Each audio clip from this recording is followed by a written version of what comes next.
있도록 입장력이 더욱더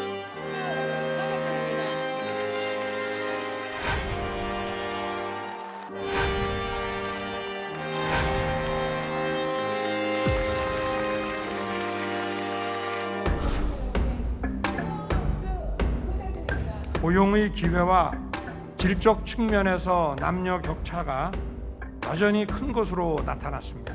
여성 후보가 저 한 사람입니다. 여러분 특별히 응원해 주실 겁니까? 지금까지 집에서 한 번도 못 해본 말이 있습니다. 밥 줘 라는 말입니다.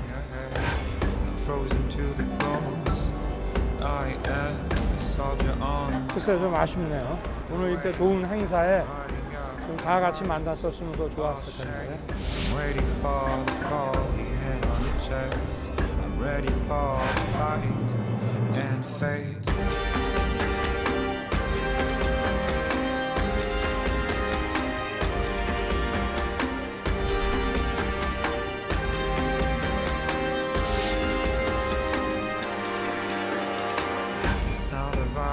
Shots stuck in my head, the thunder of the drums.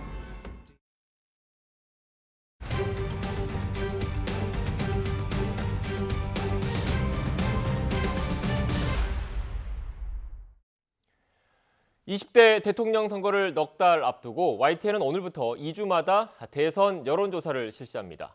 본격적으로 막이 오른 대선 전국, 여론 속 민심은 어떤지 배철호 리얼미터 수석 전문 연구위원 그리고 이강윤 한국사회여론연구소장과 이야기 나눠보겠습니다. 안녕하세요. 네, 안녕하세요. 네, 안녕하세요. 앞서 제가 설명드린 것처럼 오늘부터 YTN이 본격적으로 대선 여론조사를 시작을 합니다. 2주마다 진행할 예정이고 지금 그 YTN 조사 결과를 좀 집중적으로 한번 좀 살펴봐야 할 것 같습니다. 먼저 다자 대결부터 살펴보겠습니다. 그래픽을 띄워주십시오. 네. 국민의힘 윤석열 후보가 44.4%, 이재명 후보가 34.6%를 기록을 했습니다. 다음 그래픽도 좀 보여주시겠습니까? 네, 후보를 두 사람으로 좁혔을 경우에 양자 대결로 놓고 봤을 때는 윤석열 후보가 50%를 기록을 했고요. 이재명 후보가 37%를 기록을 했습니다. 지금 이 결과 어떻게 봐야 될까요, 위원님? 이게 컨벤션 효과죠. 네. 저희가 이제 이번 주 월화 어제 조사했었는데 다른 기관은 이제 토일 금요일날 후보 선출이 있었잖아요. 후보 선출 직후 실시한 기간도 있었지만 저희는 후보 선출 이후 여론도 숙성 한 2, 3일 여론 반영까지 보자 그런 취지에서 어제 오늘 했었는데 다른 기관과 큰 차이는 없었습니다. ARS 방식의 조사에서 모두 윤석열 후보가 지난 조사 대비 한 10%포인트 급등한 조사고 저희 조사도 저희는 첫 조사니까 비교를 할 수는 없지만은 오마이뉴스 조사에서도 10%포인트 나왔고 전화면접 조사에서도 오차범위 안팎으로 물려있지만 다들 급등한 그런 결과를 보였습니다. 한마디로 컨벤션 효과가 제대로 작동하고 있다. 그렇게 정리할 수 있겠습니다. 네, 컨벤션 효과가 있다라고 분석을 해주셨는데 지금 위원님께서 잠시 언급을 했는데 ARS 조사 그리고 전화면접원 조사에 따라서 어느 정도 수치 차이는 있다라고 말씀을 해주셨지 않습니까? 그럼 구체적으로 어떤 차이가 좀 있는 겁니까? ARS가 아무래도 보수 응답자 비율도 조금 높고요. 그리고 그분들의 그러니까 당연히 보수적 견해가 조금 더 많이 반영되는 경우가 상식적으로 높겠죠. 저희는 두 방식을 다 하거든요. 네. 저희 한국사회여론연구소는 내년 대선 관련 매주 하고 있는 것은 ARS 방식을 처음 택했고요. 다른 조사는 지금도 전화 면접을 하고 있는데 저희가 지난 추석 그리고 여름에 한번 똑같은 질문지로 ARS와 전화 면접을 동시에 해본 적이 있습니다. 저희 내부 데이터 축적을 위해서도 그렇고 어떤 지점에서 극명하게 다를까 그 차이를 알아두는 것도 중요하잖아요. 대부분은 일치를 했고 그 폭에서 조금 차이가 났고 민감한 시기에 양자 대결 이런 걸 물었을 때 조금 엇갈리는 현상을 발견했습니다. 흔히들 ARS 방식과 전화 면접 조사 방식의 차이점을 너무 강조하다 보니까 이 뉴스를 접하시는 국민 여러분 그리고 시청자께서는 혹시 둘 중에 하나가 좀 격이 떨어지거나 퀄리티에 문제가 있거나 신용도에 신뢰도에 문제가 있는 건 아닌가라고 생각하실 수 있는 그런 경향이 있으실 수 있다는 거 잘 아는데요. 그렇게 큰 차이가 있지 않다는 것은 참고로 말씀을 드리고요. 저희는 아까 말씀하셨습니다만 저희는 윤석열 후보가 확정된 직후 약 1시간쯤 지나서 조사를 시작했습니다. 일부러 그날 조금 늦춰서요. 금요일 날 말씀하신 거죠? 금요일이죠. 금토 이틀간 네. 했고 저희가 국힘당 대선 후보가 정해진 뒤 처음으로 조사 결과를 발표했는데 그때 윤석열 예비 후보가 10.6%포인트 올랐습니다. 그 이후에 발표되는 여러 조사 기관들 ARS 것은 거의 그 경향성 상승폭도 비슷하게 나오고 있고요. 전화 면접 조사는 그보다 조금 낮습니다. 상승폭이. 그래서 어떤 것은 오차범위 안에 있기도 하고 그 상단선에 걸쳐 있기도 한데 전반적인 추세, 컨벤션 효과에 따른 상당한 폭의 상승이라는 큰 흐름은 일치하는 것 같습니다. 이게 언제까지 갈지 글쎄요. 원래 컨벤션 효과의 사전적 의미로는 그렇게 오래 가지는 않죠. 일주일에서 한 길어야 열흘 정도. 네. 그 이후로는 다른 변수가 있겠죠. 네, 좀 쉽게 좀 정리를 해보면 제가 이 경선 그러니까 후보자가 확정되기 전에도 계속 이런 여론조사 결과가 있었지 않습니까? 그때도 제가 쭉 여론조사 결과를 전해드렸는데 제 기억에도 일단 ARS 그러니까 기계음을 통해서 누구를 지지하느냐 이렇게 물어보는 여론조사 방식에서는 상대적으로 윤석열 후보가 좀 강점을 보여왔던 측면이 좀 있었던 것 같고요. 그리고 전화 면접은 사람이 직접 물어봤을 경우에는 상대적으로 이재명 후보가 좀 더 강세를 보이는 측면이 전반적으로 그동안 쭉 있어 왔다라는 거를 두 분도 일단 공감을 하시는 거죠. 바로 그 지점인데요. 이번 그 조사의 특징이 뭐냐면은 이제 윤석열 총장이 ARS 방식의 조사에서는 좀 일관되게 좀 네. 앞섰습니다. 국힘 후보도 마찬가지인데 이번에는 전화 면접 방식의 조사에서 어제 MBC 코리아 리서치, KBS 한국 리서치 등 전화 면접 방식의 조사에서도 오차범위 아니라서 앞선다라는 표현을 쓸 수는 없지만은 그동안 쭉 열세 있었던 윤석열 후보가 상당 부분 근접해 있었고 오차범위 상단에 좀 걸쳐 있는 강한 상승을 보인 것이 특징이다. 네. 이렇게 말씀드릴 수 있습니다. 그러니까 지금 위원님 말씀하신 거는 그동안에 그 국민의힘 후보로 윤석열 후보가 선정되기 전부터 ARS 조사에는 상대적으로 그동안 쭉 일관되게 강점을 보여왔는데 국민의힘 후보로 최종 선정이 되고 이른바 컨벤션 효과가 작동하는 이 시점에는 전화 면접원 조사에서도 이재명 후보를 역전했다. 이 부분을 주목해야 된다. 이런 말씀이신 것 같아요. 그렇습니다. 어떻게 보십니까? 네. 그렇습니다. 그 전화 면접을 하면요. 네. 물론 사람이 이렇게 대화하듯이 지금 앵커님과 저가 이렇게 얘기하듯이 네. 이렇게 하는 건데 모름 또는 무응답 비율이 상대적으로 좀 높습니다. ARS에 비해서. ARS는 녹음된 멘트 기계음이라기보다는 성우가 녹음을 해서 문제지를 불러드리고 자기가 버튼을 누르는 거죠. 네. 나는 찬성이면 1번 또는 아무개면 2번 이런 식이고요. 특별히 성우가 녹음된 거여서 윤석열이 높고 사람과 얘기하니까 이재명이 높고 꼭 그럴 것 같진 않고 응답자들의 특성이 더 큰 것 같아요. 대개는 보수 성향의 정치적 컬러를 갖고 계신 분들이 끝까지 여론조사에 응하는 비율도 높고 최근 들어서 한 6주 저희 한국사회 여론연구소 누계 데이터로 보자면 6주 동안은 그분들이 압도적으로 많습니다.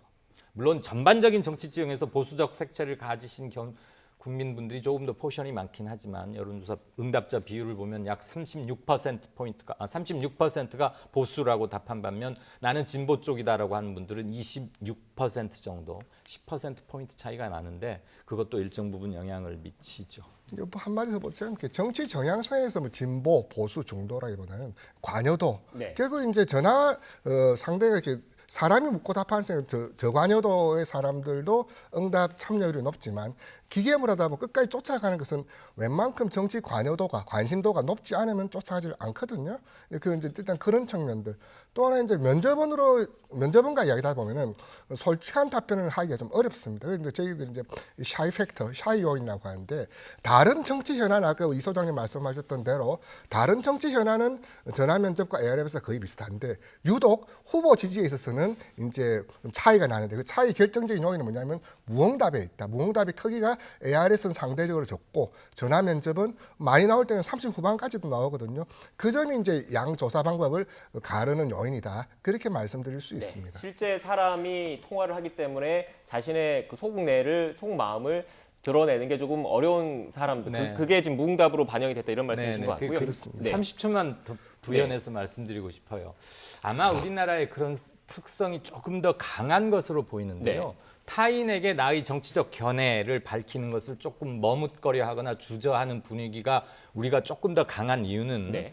지금으로부터 꽤 오래 전이긴 하지만 30, 40년 전에 매우 포갑적이고 권위적인 정부들이 오랫동안 지배해 오던 시절에 자신의 정치적 성향, 특히 야당을 지지한다는 것을 누군가에게 말하는 것은 잠재적인 위해가 나에게 있지 않을까 하는 심리적 위축감이 오랫동안 지배했고요. 네. 물론 그 뒤로 문민화, 민주화가 이루어지면서 그런 사회적 분위기는 많이 없어졌습니다만 아직도 그 여진이랄까요? 그런 게 조금 작동을 하고 특히 연세 많이 드신 분들에게서는 내가 굳이 내가 아무개 야당 후보를 지지한다는 걸 꼭 말해야 되나? 그래서 좀 그런 점도 있습니다. 네, 일단 여론조사 방법에 따른 그런 수치의 차이에 대해서 두 그 여론조사 전문가분께서 정확하게 자세하게 답변을 해주셨고요. 일단 이렇게 사실상 양자 구도가 형성이 돼 있는 상태이지 않습니까? 오늘 이재명 그리고 윤석열 두 후보가 후보로 최종 확정된 이후에 처음으로 만남을 가졌습니다. 먼저 그 모습을 잠깐 보고 오겠습니다.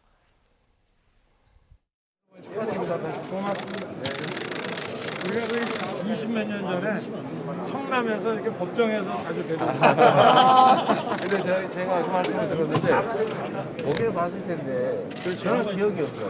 그래요? 왜냐하면 제가 형사사건을 거의 안 했기 때문에. 아니 그래도 이따가씩 들어오셨어. 아 맞아요. 오늘 존경하는 우리 윤석열 후보님도 계신데 우리가 정부가 해야 될 또 정치가 해야 될 일들에 대해서 새롭게 한번 논쟁해보고 우리가 합의할 수 있는 일들, 다투지 않고 꼭 해야 될 일들을 한번 같이 의논할 수 있는 그런 자리를 한번 만들었으면 좋겠다는 생각을 말씀드립니다. 저희들 초청해 주셔서 정말 감사합니다. 오늘 여기 미래가 인재다라는 이 슬로건과 함께 디지털 전환 또 ESG 그리고 지속 가능한 성장 이런 화두로 해서 우리나라뿐만이 아니라 우리 외국의 저명한 분들을 모셔서 다 함께 이렇게 논의하는 것이 매우 시의적절한 그런 일이라고 생각합니다. 네, 거대 양당의 두 후보가 만났고 웃었습니다. 웃긴 했는데 속내까지 실제로 이렇게 웃으면서 반겼을지는 잘 모르겠지만 일단 이렇게 본격적으로 경쟁 구도가 형성이 된 상황에서 이 대선에서 이 지지율이라는 게 이른바 제로섬 게임인 거잖아요. 누가 지지율이 올라가면 상대 후보는 지지율이 빠질 수밖에 없는데 그렇기 때문에 주요 그 지점들이 있을 거지 않습니까? 공략 지점이 있을 것 같은데 그래픽을 보면서 차근차근 하나씩 짚어드리겠습니다. 먼저 이념 성향별 그 지지도를 한번 볼까요? 띄워주시겠습니까? 네. 일단 보시는 것처럼 보수층에서는 예상했던 대로 윤석열 국민의힘 후보가 압도적인 지지를 받고 있고 진보층에서는 이재명 후보가 또 압도적인 지지를 받고 있었습니다. 그런데 주목해야 될 부분은 이 중도 표심인데 지금 일단 그 리얼미터와 YTN 조사에서는 중도 표심에서는 윤석열 후보가 상대적으로 우위를 점했습니다. 어떻게 봐야 될까요? 이제 이번 선거를 이렇게 가늠하는 요인에서는 중수청, 중도, 수도권 청년으로 보는데 네. 과거에 이제 전통적인 이제 투표 패턴이 보면 이렇게 지역 투표라고 지역 균열이라고 할 수 있는 동서 투표, 이제 세대 균열이라고 할 수 있는 노소 투표였는데 이번에는 노장 60 이상과 3040, 4050, 2030의 대결 그리고 이제 이념 균열이라고 하는 좌우 투표인데. 지금 이제 중도층에서의 어떤 정향성을 보자면 전체적으로 저희 조사뿐만 아니라 다른 조사를 보더라도 정권 교체 쪽에 네. 아무래도 의견이 좀 더 모아지고 있습니다. 이 높은 정권 교체 여론이 후보에게 좀 투영된 결과가 전체적으로 윤석열 후보 강세로 나타나고 있는 것으로 보여집니다. 네, 그러니까 말씀하신 걸 들어보면 이재명 후보, 윤석열 후보 모두 둘 다 고정적인 지지층은 확보를 하고 있는 거고 이 중도층 표심이라는 게 결국 정권 교체 여론과 좀 연관돼 있지 않느냐 이렇게 좀 분석을 해주셨는데 어떻게 보셨습니까? 네. 정권 교체 여론이 뭐 여러 여론조사 기관에서 공이 발견되는데 50%를 상당히 훌쩍 뛰어넘죠. 네. 저는 가장 핵심적인 건 부동산, 특히 수도권 아파트 가격의 폭등, 이제는 전국적으로 확산됐습니다만 우리의 소득이나 자산 가치가 그렇게 되진 않았는데 의식주 가장 필수적인 집값은 2배 정도 돼버렸잖아요. 이건 어마어마한 사회, 경제 그리고 이젠 정치 문제가 됐습니다. 2016년 제가 현장에서 기자 생활하거나 그 이후로 방송 평론, 칼럼 쓰고 하면서 쭉 관찰해온 바로는 2016년 총선부터는 지역 간 또 이데올로기 간 그런 것은 크지 않고요. 세대 간 표 대결 양상은 아주 뚜렷해졌고 이미 그때부터 확고하게 굳어진 현상이다 이렇게 봅니다. 네. 물론 지금도 그것은 크게 변함은 없습니다. 아직도 지역적으로 영남 그리고 호남 일부에서 특정한 이슈에 대한 뭐 높은 지지 또는 반대가 나오는 건 있습니다만 그건 현대사의 오랜 상처와 경험에서 오는 관성 같은 것일 테고요. 부동산 문제 그리고 공정한 것 대장동 또는 검찰의 고발 사주 문건 이것도 공권력의 남용이자 공정한가라는 문제로 귀결될 수 있겠죠. 네, 일단 뭐 말씀하셨던 것처럼 이번 대선에서 핵심적인 이슈가 무엇이냐, 쟁점이 무엇이냐 이거는 또 후반부에 네. 다시 한번 짚어볼 것 같고요.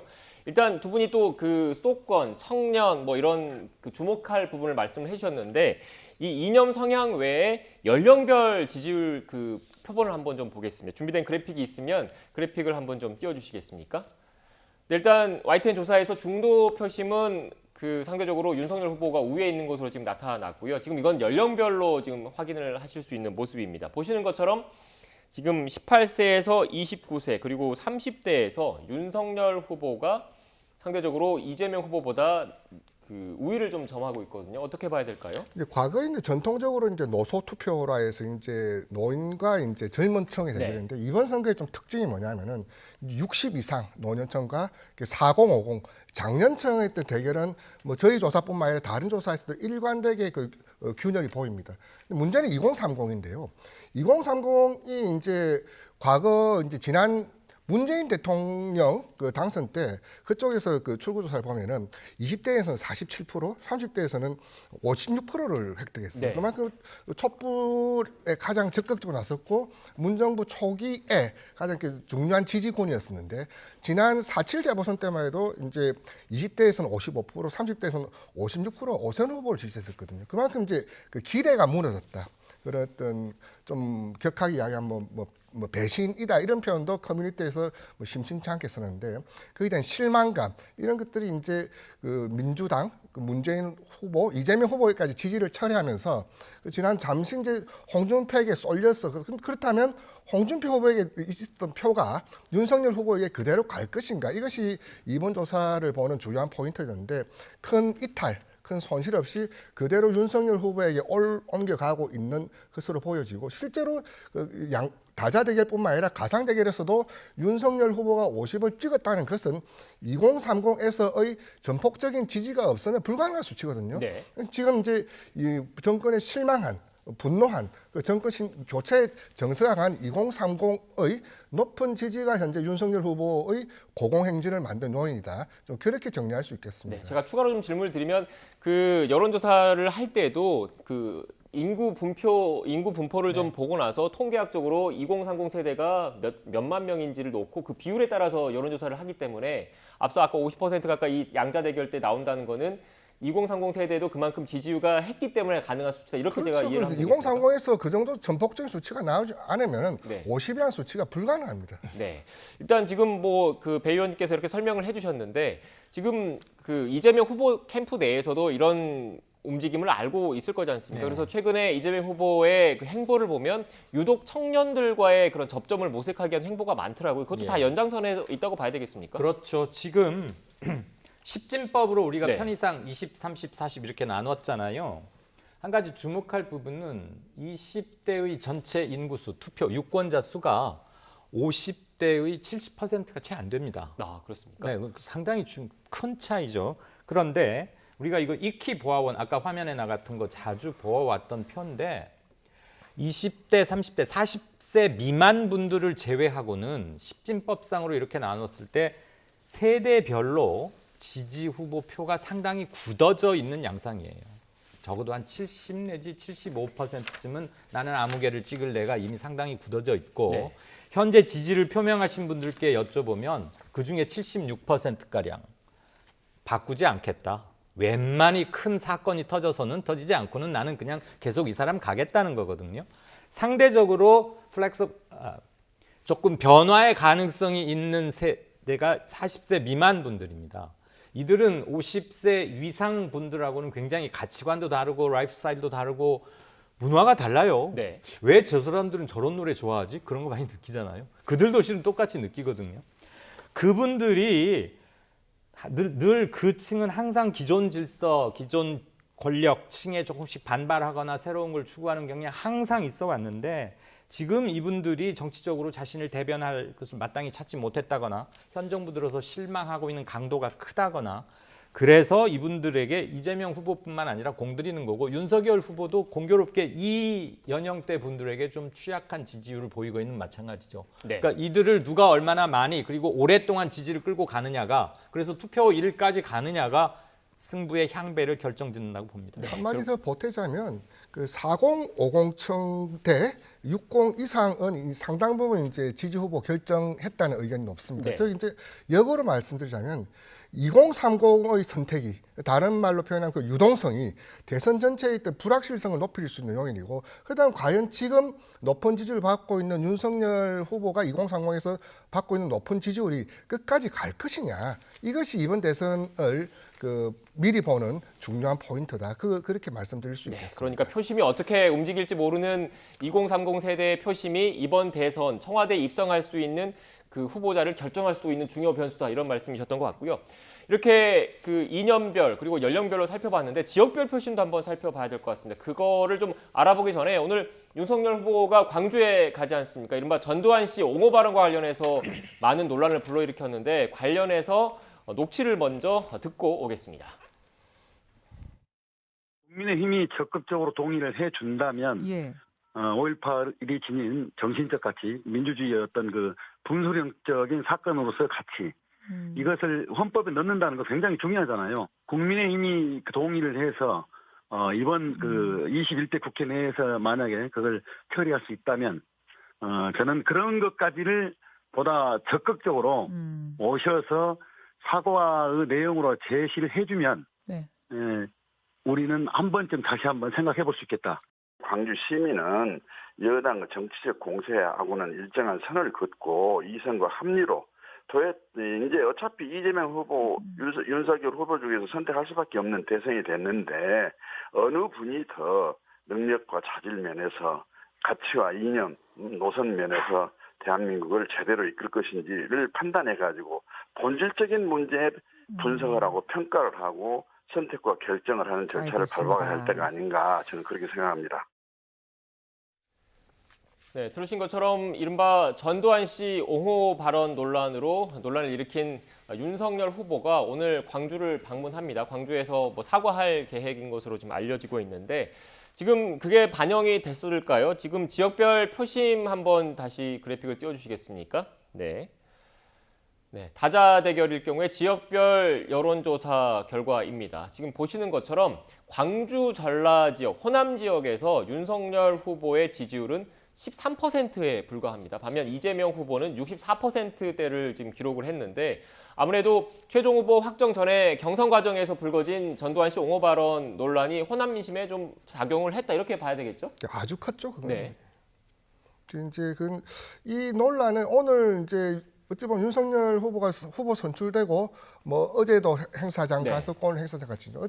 어저께도 4.19 국립묘지 갔지만은 실제적인 첫 행보는 저는 5.18 오늘 광주 방문에서 좀 읽고 싶어요.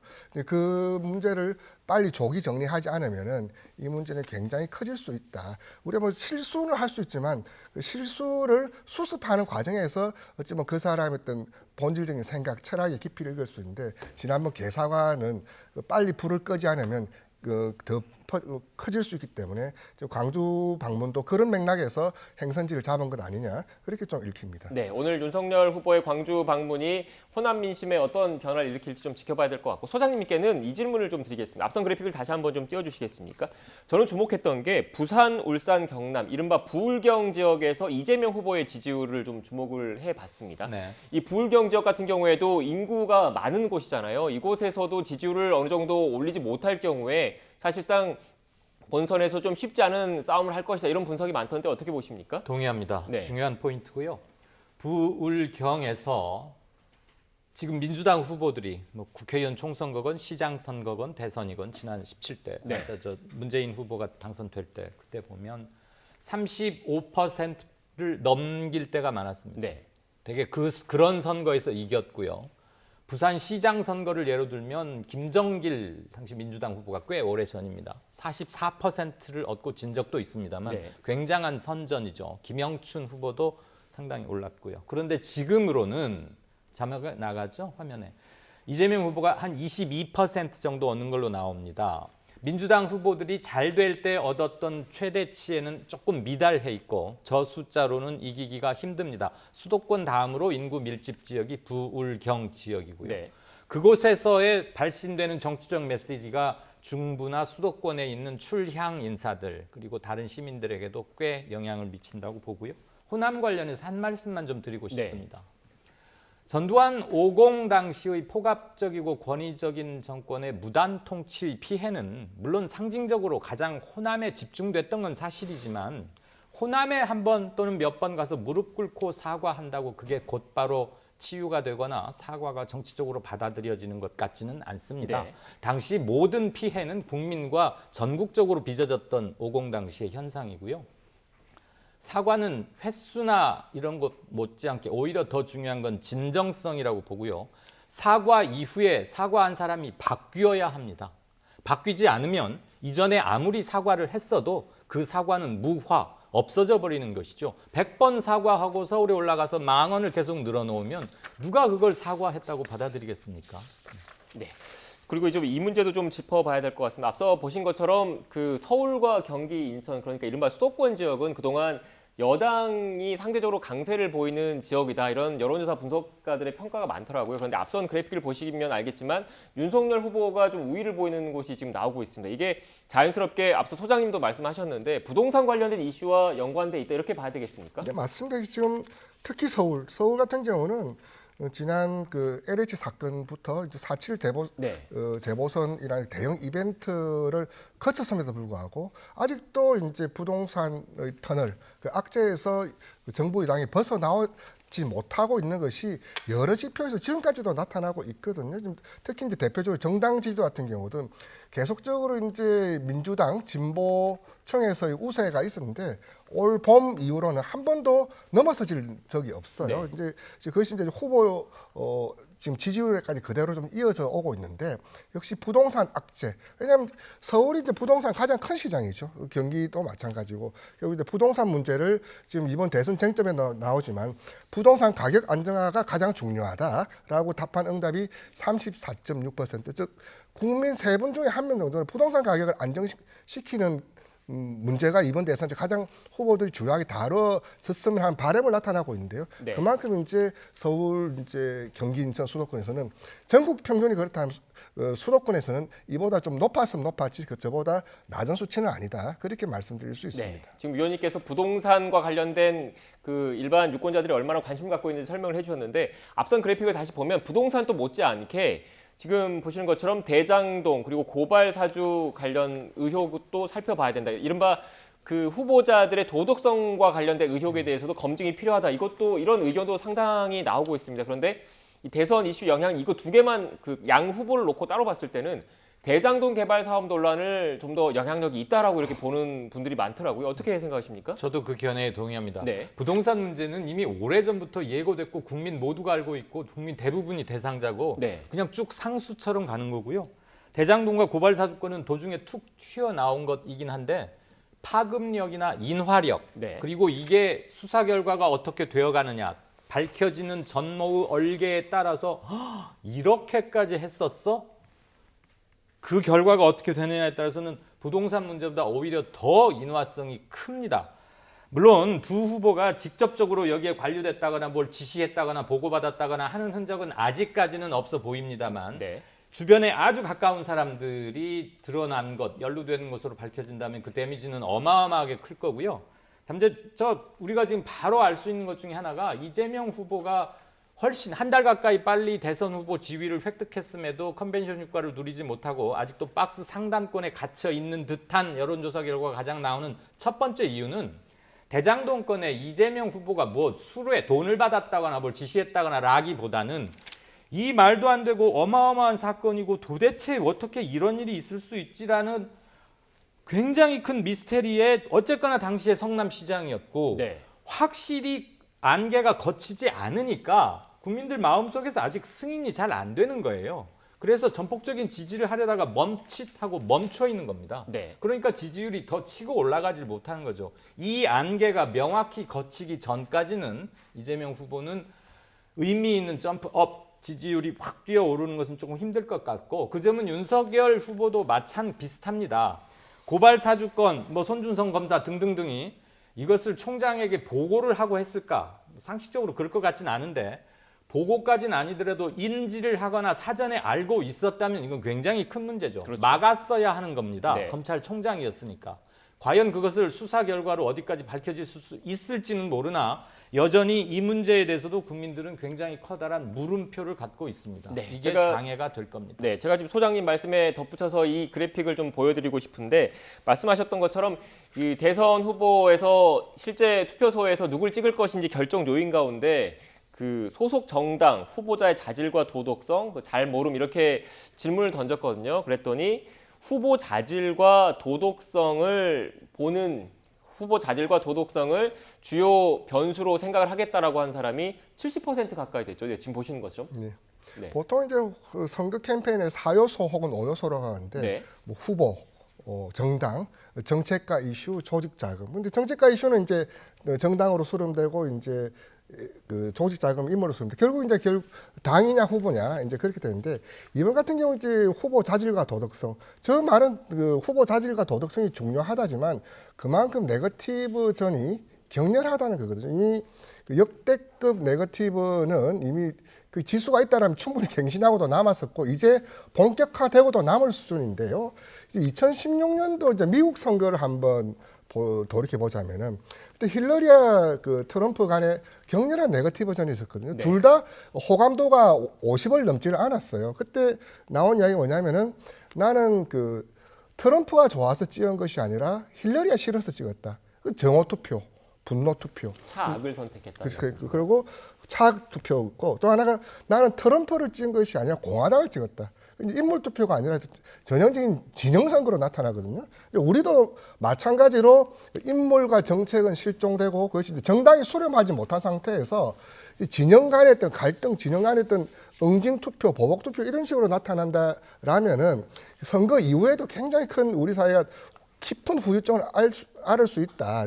그 점이 결정되는데, 지금이라도 우리가 과연 대한민국 5년을 누구한테 맡길 것이냐, 당신은 무엇을 할 것이냐, 정책과 비전 중심의 대결이 좀 되지 않으면은 결국 피해는 5년이 국내에 온다. 저는 이 지표가 굉장히 위험한 지표다라고 좀 말씀드릴 수 있습니다. 네, 결국 지금 두 분 말씀을 좀 종합을 해보면 이재명 후보도 그렇고 윤석열 후보도 그렇고 관련돼서 그 의혹이 불거진 상태이기 때문에 이 의혹에 대해서 수사당국의 수사 결과에 따라서 또 여론이 출렁일 수도 있다, 이런 말씀으로 일단 들리네요. 수사가 네.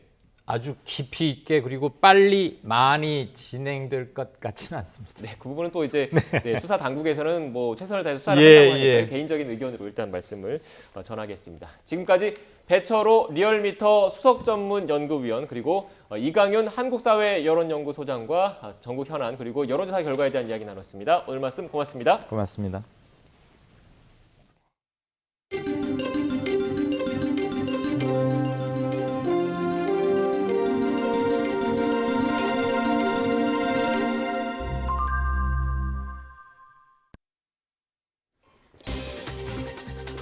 요소수 품귀 사태가 잇따르고 있는 가운데 중국 정부가 우리 기업들과 이미 계약한 요소 물량에 대한 수출 절차를 진행할 것으로 확인됐습니다.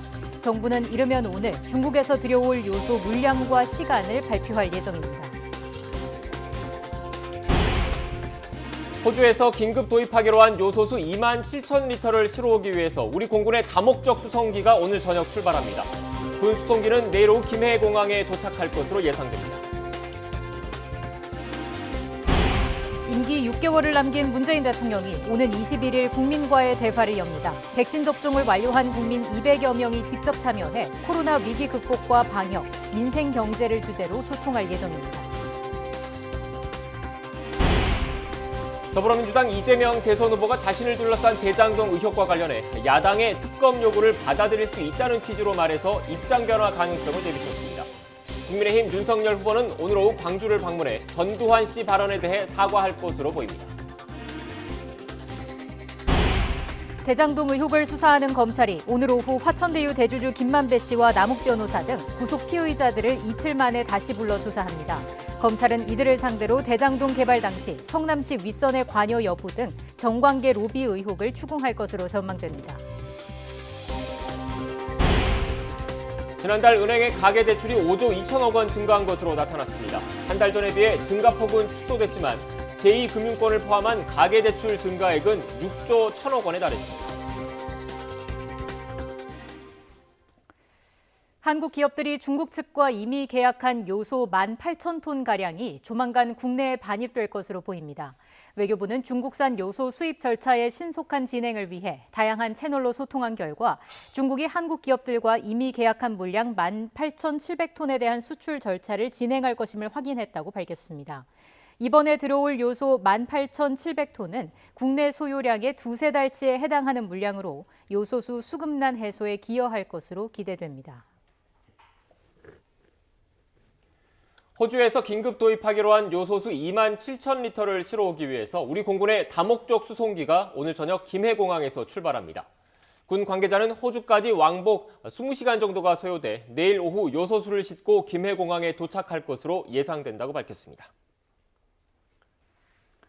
청와대는 요소수 공급 차질 문제와 관련해 낙관하기는 힘들지만 총력을 기울이고 있다고 밝혔습니다. 청와대 핵심 관계자는 오늘 기자들과 만난 자리에서 중국 측이 우리 기업들이 계약한 18,700톤에 대한 수출 절차를 진행하기로 한 데 대해 좋은 소식이 이어질 것이라며 이같이 말했습니다. 임기 6개월을 남긴 문재인 대통령이 국민과 직접 만나 코로나 위기 극복과 방역, 민생 경제를 주제로 소통하는 자리를 가질 예정입니다. 문 대통령은 오는 21일 저녁 7시 10분부터 KBS에서 100분 동안 생방송으로 진행되는 2021 국민과의 대화에 참여할 계획이라고 청와대 박경미 대변인이 전했습니다. 이 자리에는 백신 접종을 완료한 국민 200여 명이 직접 참여하고 백신 접종을 하지 않은 국민 100여 명이 화상으로 문 대통령과 소통할 계획입니다. 이번 국민과의 대화는 KBS 홈페이지를 통해 대통령에게 묻고 싶은 질문을 접수받은 뒤 함께 소통하고 의견을 듣는 공개 회의인 타운홀 미팅 방식으로 진행됩니다.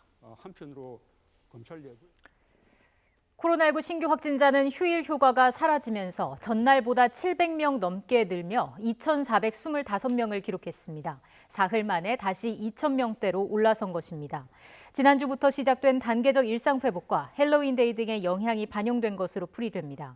특히 최근 2주간 확진자의 절반 정도가 백신을 맞고도 감염된 이른바 돌파 감염 사례이고 13세에서 17세 학령기 확진자도 늘고 있어 주의가 필요합니다. 감염 경로를 보면 국내 발생이 2,409명, 해외 유입이 16명입니다. 지역별로 보면 서울이 967명, 경기가 863명, 인천 159명 등 수도권이 1,989명으로 국내 발생의 82.6%를 차지했습니다. 비수도권은 부산이 73명, 경남이 60명, 충남 57명 등입니다. 위중증 환자는 전날보다 35명이 늘어 460명입니다. 관련 집계가 시작된 지난해 6월 이후 역대 최다 기록입니다. 60대 이상 고령층의 감염이 크게 늘고 있는 데다 바이러스 활동이 활발한 겨울철로 접어든 것이 위중증 환자 증가에 영향을 미친 것으로 보입니다. 백신 접종률은 1차가 81.2%, 접종 완료가 77.2%입니다. 코로나19 위중증 환자와 사망자가 증가하고 있는 가운데 방역당국은 증가 속도를 눈여겨보고 있다면서 이번 주와 다음 주 추이가 중요하다고 강조했습니다. 손영래 중앙사고수습본부 사회전략반장은 라디오 인터뷰에서 지난주 위중증 환자가 하루 평균 360명 정도로 전주에 330명에서 10%가량 늘었고 최근에는 400명대를 기록하고 있다고 밝혔습니다. 그는 이 같은 증가세가 단계적 일상회복 추진과 관련이 있다면서 그동안 억눌린 사회적 활동이 증가해서 확진자 규모 증가는 불가피한 측면이 있고 모수가 증가하니 위중증 환자와 사망자도 연동해서 증가한다고 설명했습니다. 김부겸 국무총리는 이번 주 토요일 전국 민주노동조합 총연맹이 서울 도심에서 대규모 집회를 예고한 것에 대해 법과 원칙에 따라 대응하겠다고 밝혔습니다. 그러면서 어렵게 시작한 일상 회복의 기회를 지켜내기 위해서라도 아직은 방역이 우선이라고 강조했습니다. 김 총리의 코로나19 중대본회의 모두 발언 직접 들어보시겠습니다. 민주노총은 이번 주 토요일 서울 도심에서 대규모 집회를 예고하고 있습니다. 지자체와 경찰은 이번 집회를 사실상 방역 수칙을 무력화한 쪼개기 불법 집회로 판단하고 있습니다. 그럼에도 불구하고 집회를 강행한다면 정부는 법과 원칙에 따라 대응할 수밖에 없다는 점을 다시 한번 분명하게 밝혀드립니다. 어렵게 시작한 일상 회복의 기회를 지켜내기 위해서라도 아직까지는 방역이 우선입니다. 우리 사회의 한 축인 노동계도 그 위상에 걸맞는 사회적 책임을 다해 주실 것을 국민들과 함께 간곡히 요청드립니다. 백신 제약사 화이자가 미국 식품의약국 FDA에 코로나19 백신 부스터샷 대상을 모든 성인으로 확대해달라고 신청했습니다. 화이자는 백신 추가 접종의 효력이 1년간 유지될 것이라고 예측했습니다. 김선희 기자입니다. 지난달 화이자와 독일의 바이오엔테크는 부스터샷에 대한 3상 시험 결과를 발표했습니다. 미국과 브라질 등에서 16세 이상 10,000명을 대상으로 3차 접종을 진행했는데 2차 접종보다 효과가 좋았다고 밝혔습니다. 부스터샷 접종에 대한 예방 효과가 95%로 집계됐고 심각한 부작용도 없었다는 겁니다.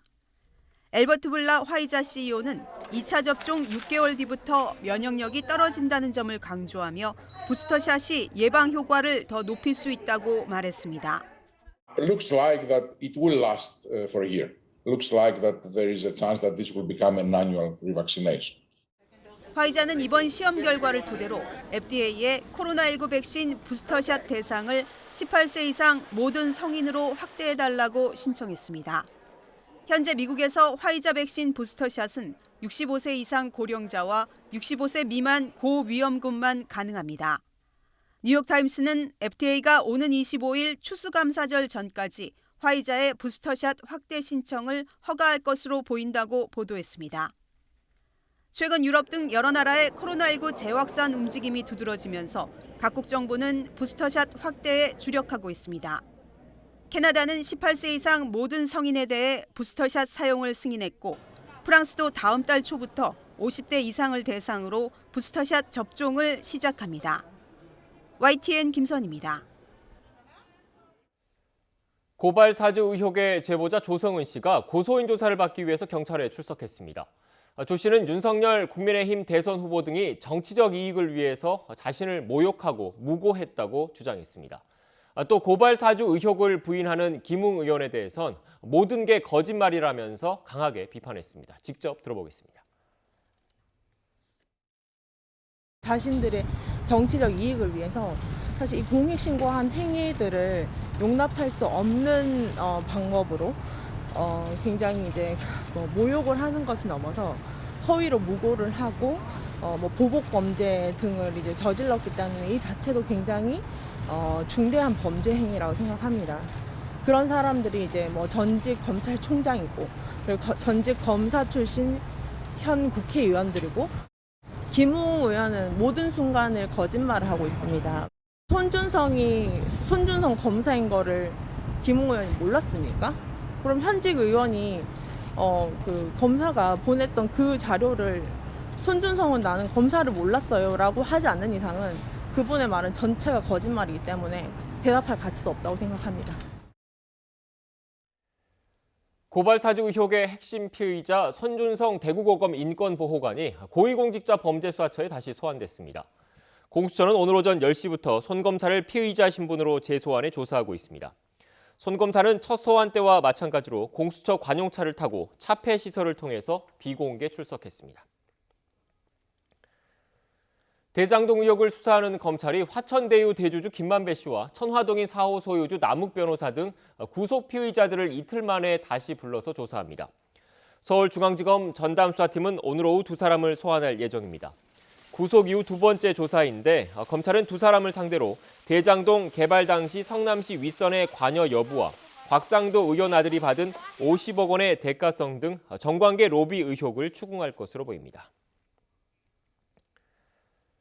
더불어민주당 이재명 대선 후보가 야권의 대장동 특검 요구에 대해서 검찰의 수사를 일단 지켜보되 미진한 점이 있으면 특검을 수용할 수 있다는 취지로 말해서 전향적인 입장 변화 가능성을 내비쳤습니다.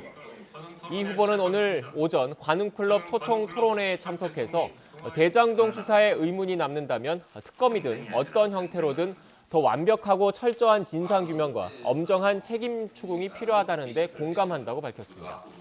다만 이 문제는 매우 복합적이라면서 과거 국민의힘 윤석열 후보가 주임 검사일 때 대장동의 초기 자금 조달 관련 부정비리를 알고도 덮었다는 문제 제기가 있다고 지적했습니다. 지난달 취업자가 65만 2천 명 늘어난 것으로 집계됐습니다. 통계청이 발표한 10월 고용 동향에 따르면 지난달 취업자는 2,774만 1,000명으로 전년 동월 대비 65만 2천 명 증가했습니다. 취업자 수는 지난 3월 이후 8개월째 증가세가 이어졌습니다. 연령대별로는 60세 이상에서 35만 2천 명이 늘었고 20대는 16만 8천 명, 50대는 12만 4천 명이 각각 증가했습니다. 반면 30대는 2만 4천 명이 감소했습니다.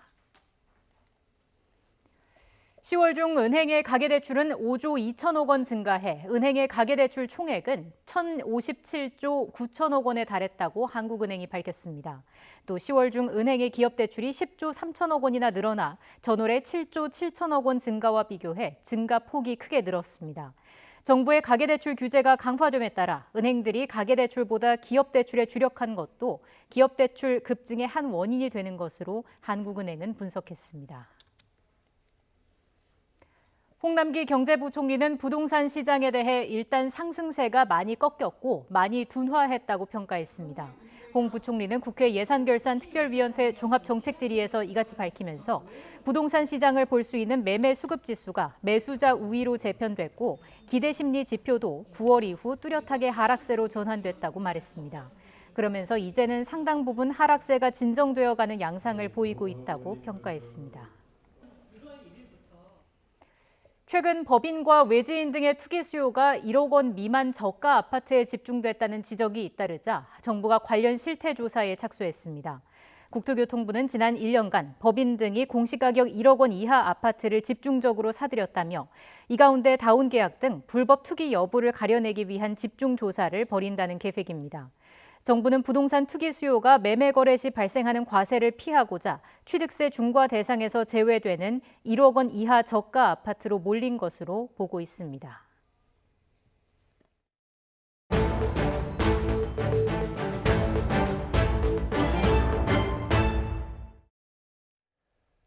코로나19로 손해를 본 소상공인을 위한 정부의 손실보상금 지급 과정에 문제가 잇따르고 있습니다. 이번엔 소기업 법인 사업자 가운데 보상금을 지급받은 사람이 13일 동안 단 한 명도 없던 것으로 확인됐습니다. 취재기자 연결해서 자세히 알아보겠습니다. 이상권 기자. 네, 대전입니다. 네, 법인 사업자들에 대한 손실보상금 지급에 문제가 있다. 이런 내용 어떻게 확인된 겁니까? 네, 지난 3일 YTN이 소상공인 손실보상금 신청 과정에서 다양한 문제점이 드러났다는 보도 이후 한 통의 제보가 들어왔습니다. 중소벤처기업부가 지난달 27일부터 소상공인 손실보상 신청을 받기 시작했지만 2주가 다 되도록 법인 사업자는 단 한 명도 지급받지 못했다는 내용이었습니다. 정부는 신청 사이트에 사업자 번호를 입력하고 본인 인증만 하면 별도 증빙 서류 없이 이틀 안에 보상금을 신속히 지급하겠다고 홍보해왔는데요.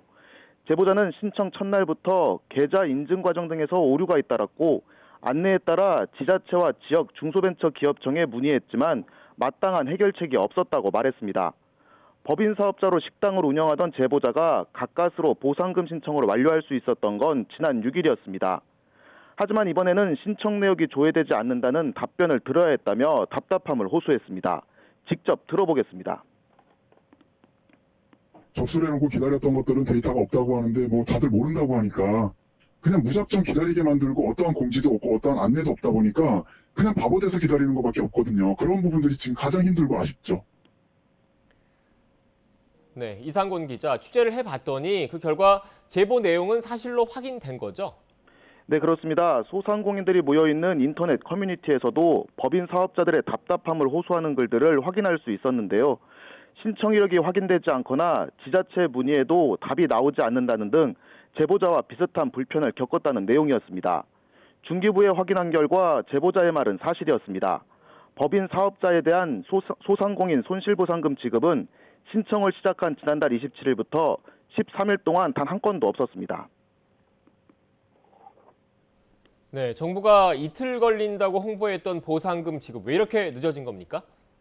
네, 중기부는 법인 사업자는 기업 규모를 따져 보상 대상자를 확정해야 해 시간이 걸렸다고 해명했습니다. 또 지난 3일부터 지급이 늦어지는 사유를 신청자들에게 추가 안내 메시지로 알렸다고 밝혔는데요. 하지만 전체 공지 등 상세하게 알리지 않은 사실을 인정하면서 사려 겹지 못했다고 사과했습니다. 우연인지 모르겠지만 취재가 시작된 어제 법인 사업자에 대한 보상금 지급이 시작됐습니다. 정부가 소상공인 손실보상금 신청을 받기 시작한 지 2주 만입니다. 중기부가 어제 하루 보상금이 지급됐다고 밝힌 법인 사업체 수는 1,800곳입니다. 법인 사업자에게도 보상금 지급이 시작됐지만 각종 문제로 보상금 지급이 약속보다 늦어지고 그에 대한 충분한 설명이 이루어지지 못하면서 소상공인을 위한 손실보상은 말만 신속보상이 되고 말았습니다. 지금까지 대전에서 YTN 이상곤입니다. 네, 다음 소식입니다. 지난 2016년 현대차와 기아차의 엔진 결함을 내부 고발한 전직 현대차 직원이 미국 당국으로부터 280억 원이 넘는 포상금을 받게 됐습니다. 현대차와 기아차에 부과한 과징금의 30%에 해당하는 금액인데 전 세계적으로 자동차 부문 내부 고발에 지급된 포상금 가운데 가장 큰 금액입니다. 이동헌 기자입니다. 지난 2015년 북미 시장에서 현대차의 소나타 47만 대가 리콜되는 사태가 벌어졌습니다. 현대차가 자체 개발한 세타2 엔진을 탑재한 차량에서 원인 불명의 화재가 잇따라 발생했기 때문입니다. 당시 현대차는 조립 공정 중 쇳가루가 제대로 제거되지 않았을 가능성이 있다고 원인을 설명했습니다. 그러나 1년 뒤 현대차에서 엔지니어로 20년 이상 근무하던 김광호 전 부장은 세타2 엔진에 결함이 있다는 사실을 알아내고 회사에 보고했습니다. 하지만 적절한 조치가 이루어지지 않자 미국 교통안전국과 한국 정부에 이 같은 정보를 제보했습니다. 제가 국내뿐만 아니고 사실은 미국에도 47만 대를 그 당시에 리콜을 했었는데 그게 부족하다고 나머지 차량도 다 문제가 있기 때문에 리콜해야 된다라고 제가 미국에도 제보를 했었습니다. 미국 교통안전국은 이 제보를 토대로 조사를 벌여 시기적으로 부적절하게 리콜을 했고 엔진 결함에 대해서도 중요한 정보를 부정확하게 보고했다는 판단을 내렸습니다. 그 결과 지난해 11월 현대차와 기아차에 8,100만 달러의 과징금을 부과했습니다. 이번에 김 전 부장에게 지급될 포상금은 과징금의 최대 30%까지 줄 수 있다는 규정에 따라 2,400만 달러, 우리 돈 280억 원이 넘습니다. 전 세계에서 자동차 관련 내부 고발에 대한 포상금으론 최대 금액입니다. 김 전 부장은 내부 고발 후 해임과 고소 등 고초를 겪었습니다. 앞서 우리 정부로부터 훈장과 포상금 2억 원을 받은 김 전 부장은 이번 포상금과 관련해 자신이 감수한 위험에 대해 정당하게 보상을 받아 기쁘다며 자신의 제보로 자동차 안전이 개선되길 희망한다고 밝혔습니다. YTN 이동원입니다. 공공기관에 근무하는 임원 10명 가운데 3명은 대선 캠프나 코드 인사, 더불어민주당 출신이 이른바 캠코더 인사인 것으로 나타났습니다. 기업 평가 사이트인 CEO 스코어는 오늘 국내 350개 공공기관에 근무하는 기관장과 상임감사 출신을 조사한 결과 캠코더로 분류되는 임원은 30.3%인 131명이었다고 밝혔습니다. 캠코더 인사 비중은 현 정부 초기보다 49명 늘었는데 특히 상임감사인 경우가 많아서 기관장보다 주목도가 낮은 상임감사를 중심으로 이른바 보훈 인사를 한 게 아니냐는 지적이 나오고 있습니다. 새싹볼이나 강황가루 등 건강식품으로 판매되는 분말 제품에서 기준치의 최대 22배에 달하는 쇳가루가 나왔습니다. 한국소비자원은 온라인에서 유통되는 건강 분말식품 40개를 조사한 결과 30%에 달하는 12개 제품에서 금속성 이물질이 검출됐다고 밝혔습니다. 이 중에는 안전기준인 1kg당 10mg의 22배가 넘는 226mg의 쇳가루가 나온 제품도 있었습니다. 스마트폰을 떨어뜨려 액정이 깨지면 사용이 어려워지는 건 물론이고 수리비도 많이 나오죠.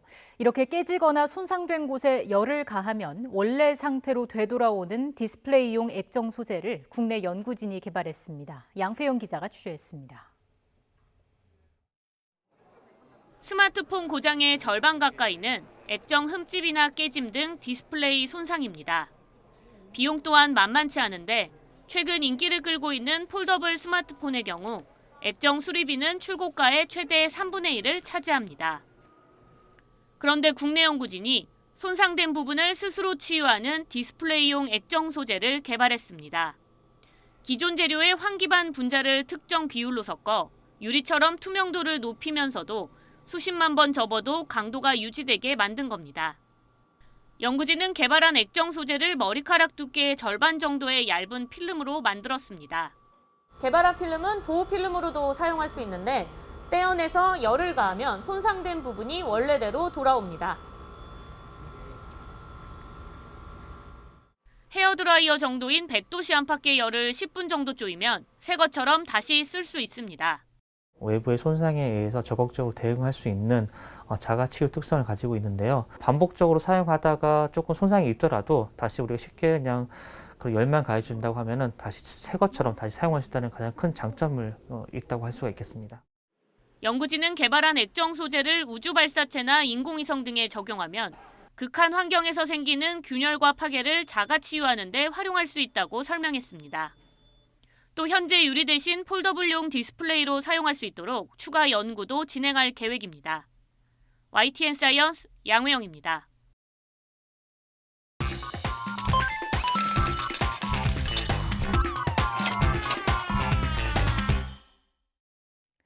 오늘의 경제지표입니다. 먼저 국내 증시부터 보시겠습니다.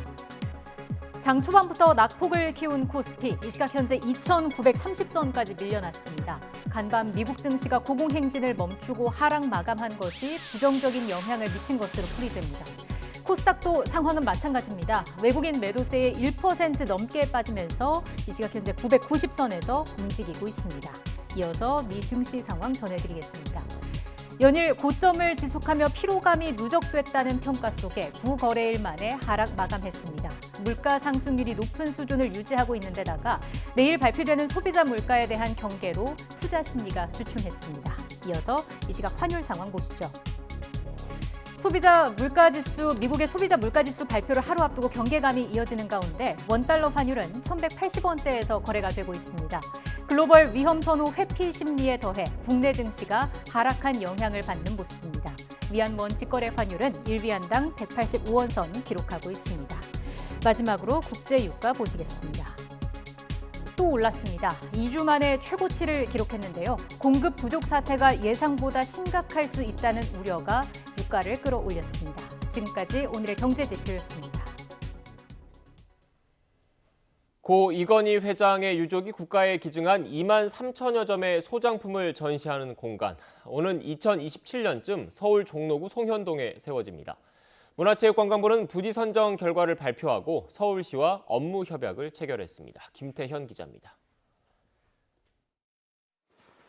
가칭 이건희 기증관이 유력한 후보지였던 서울 종로구 송현동에 세워지는 것으로 결정됐습니다. 문화체육관광부는 고 이건희 회장이 소장했던 문화재와 미술품의 보존과 전시를 위한 기증관 건립 부지로 송현동 일대 9,800제곱미터를 선정했습니다.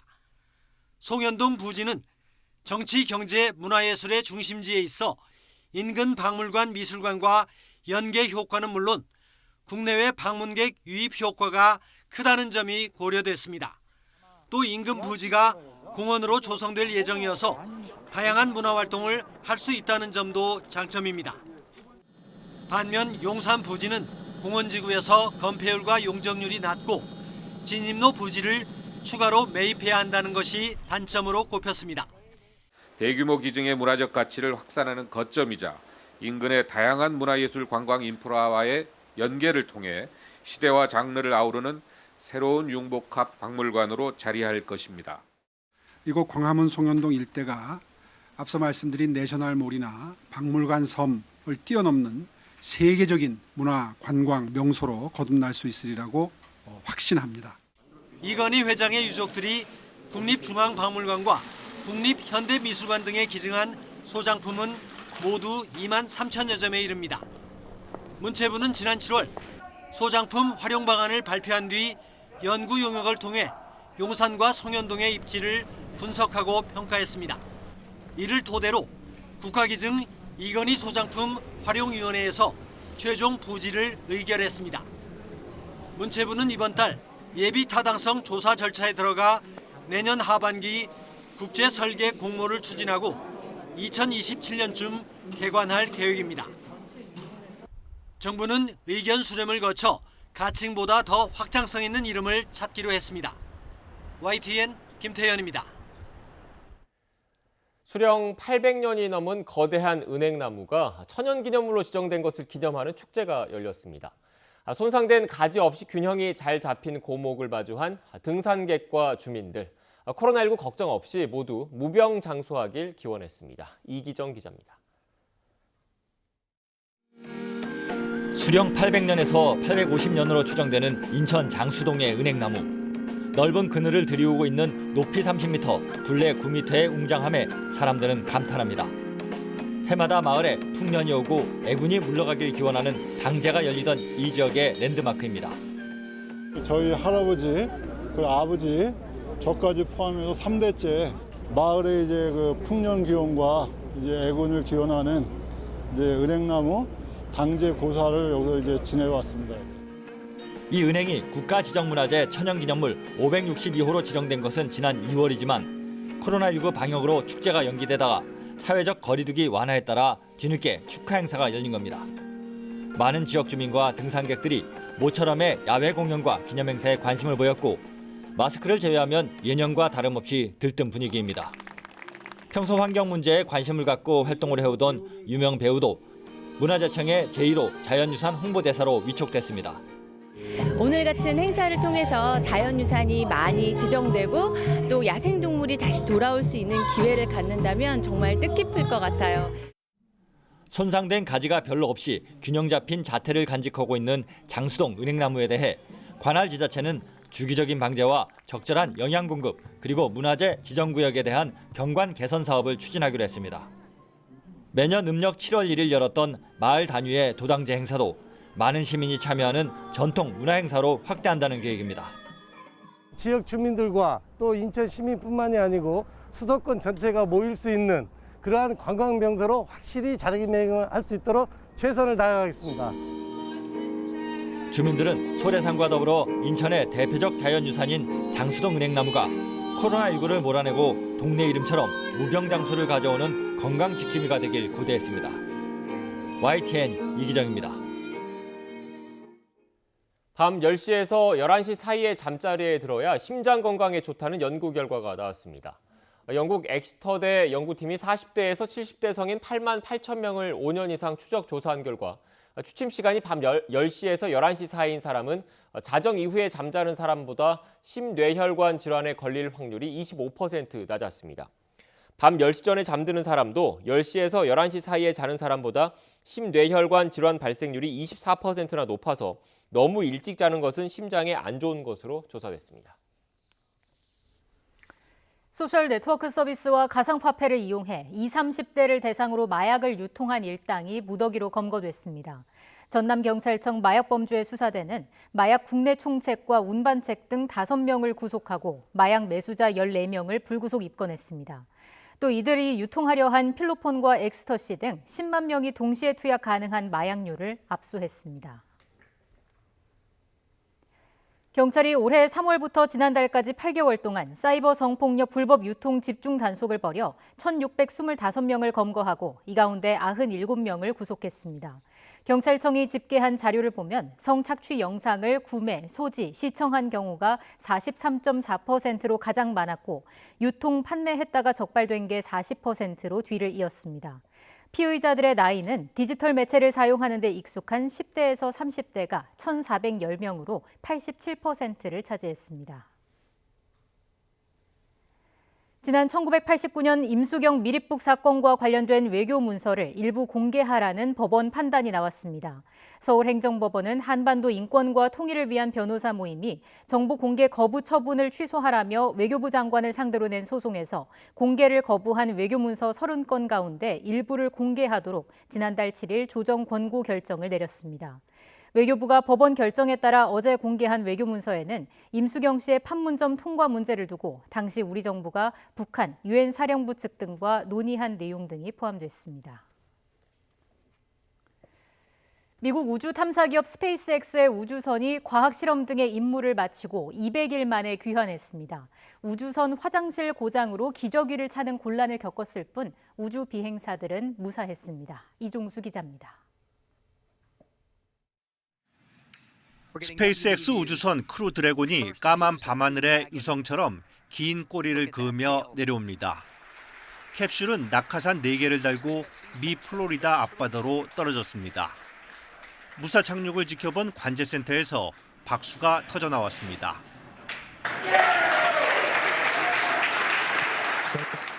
캡슐이 배로 옮겨졌고 문이 열리자 우주비행사 4명이 손을 흔들며 무사 귀환에 안도했습니다. 4명의 비행사는 미 항공우주국 나사와 일본 우주항공연구개발기구, 유럽 우주국 소속입니다. 이들은 지구로 돌아오기 위해 궤도 비행을 하는 동안 우주선 화장실이 고장나 곤란을 겪었습니다. 흡수가 잘 되는 우주용 속옷, 일종의 성인용 기저귀를 차고 귀환길에 오른 겁니다.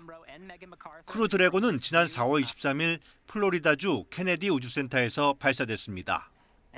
우주비행사 4명은 우주정거장에서 6달 넘게 머물며 과학 실험하고 정비 업무도 했습니다. 크루 드래곤의 뒤를 이어 현지 시간 10일 플로리다주 케네디 우주센터에서 우주선이 발사될 예정인데 역시 우주정거장에서 6개월간 임무를 수행하게 됩니다. YTN 종수입니다.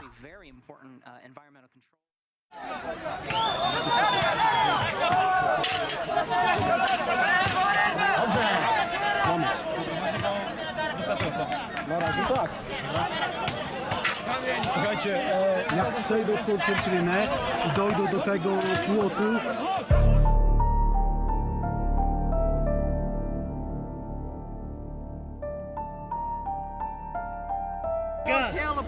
No go to Poland. We are go to Germany. Germany is life.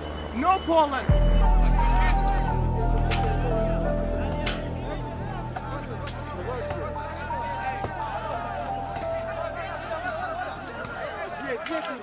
Вместо попытки разобраться в сложившейся ситуации и пригласить правозащитников для консультаций, польские силовики для оказания психологического давления задействовали авиацию и технику.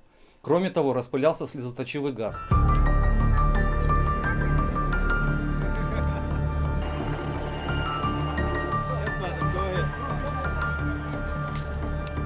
W sposób zorganizowany reżim prezydenta Łukaszenki organizuje grupy osób, które zmierzają na polską granicę.